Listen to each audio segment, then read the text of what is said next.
Friend, पिछले करवा चौथ और उसके भी पिछले करवा चौथ की मेरे पास कुछ इस तरह की चलनियाँ बच गई थी और दीपक की लौ लगने की वजह से आप देख सकते हैं कि यहाँ पर कुछ होल हो गया है, जिससे कि आगे से मैं इसे यूज में नहीं ला सकती। तो मैंने सोचा कि क्यों ना इसे बेकार पड़े रहने से अच्छा है कि कुछ यूज में लाया जाए। तो मैंने सोचा कि क्यों ना कुछ ऐसा DIY बनाया जाए जिससे कि हम इसे एज ए होम डेकोर की तरह से यूज में ला सकें। और इसे डेकोरेट करने के लिए मैं यहाँ पर यूज कर रही हूँ कुछ मेरे बचे हुए कलरफुल ऊन। इस तरह के कुछ हैं रेड कलर के, कुछ वाइट येलो कलर के हैं और कुछ ऑरेंज पिंक कलर के हैं। तो जो भी मेरे पास कलर बचे हैं तो इससे मैं चलती हूँ इसे डेकोरेट करने। तो सबसे पहले हम चौक से मार्क कर लेंगे कि हमें कहाँ पर और कितने डिस्टेंस पे क्या डिज़ाइन बनाना है।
फ्रेंड, यहाँ पर मैं मोटी वाली नीडल ली हूँ इस वुलन थ्रेड के लिए, बट फिर भी डालने में प्रॉब्लम हो रही है, आप देख सकते हैं। इसके लिए एक ट्रिक आपके साथ शेयर करूँगी जिससे कि ये आसानी से चला जाए। तो आपको यहाँ पर लेना है फेविकोल और उसे थ्रेड के आगे वाले छोर पे इस तरह से लगा के थोड़ी देर के लिए सूखने के लिए छोड़ देना है। और सूखने पर आप देखेंगे कि हमारा थ्रेड टाइट हो गया और अब नीडल में डालने पर ये आसानी से डल जाएगा।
विदाउट ज्वेलरी हमारी डॉल तो इनकम्प्लीट लग रही है। तो यहाँ पर मैं कुछ अपने पुराने ईयर रिंग को यहाँ पे यूज करने जा रही हूँ इसे डेकोरेट करने के लिए। और फ्रेंड जो ये ईयर रिंग है इनके दूसरे पार्ट कहीं मेरे गुम हो गए हैं, तो मैंने सोचा कि इतने प्यारे ईयर रिंग को फेंकने के बजाय किसी DIY में यूज कर लूँगी।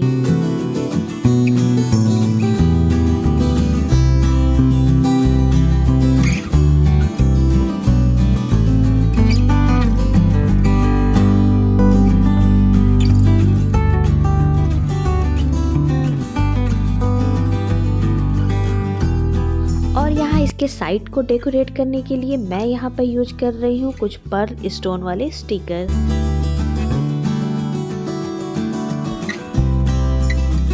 फ्रेंड इसका फाइनल लुक देखते हैं हम वीडियो के एंड में, उसके पहले बना लेते हैं सेकंड DIY।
आपने देखा कि कैसे हम पुरानी करवा चौथ की छलनी जो कि दिए की लौ लगने से ख़राब हो गई थी, इसे हम कैसे डेकोरेट करके रीयूज में ला सकते हैं और एक beautiful home decor wall hanging बना सकते हैं। और फ्रेंड, अगर वीडियो आपको पसंद आई हो और थोड़ी भी यूजफुल लगी हो तो वीडियो को लाइक एंड सब्सक्राइब कर ले, जिससे मेरी आने वाली यूजफुल वीडियो को आप मिस ना कर पाए। तो फ्रेंड, मिलते हैं नेक्स्ट वीडियो में, तब तक के लिए take care and bye bye.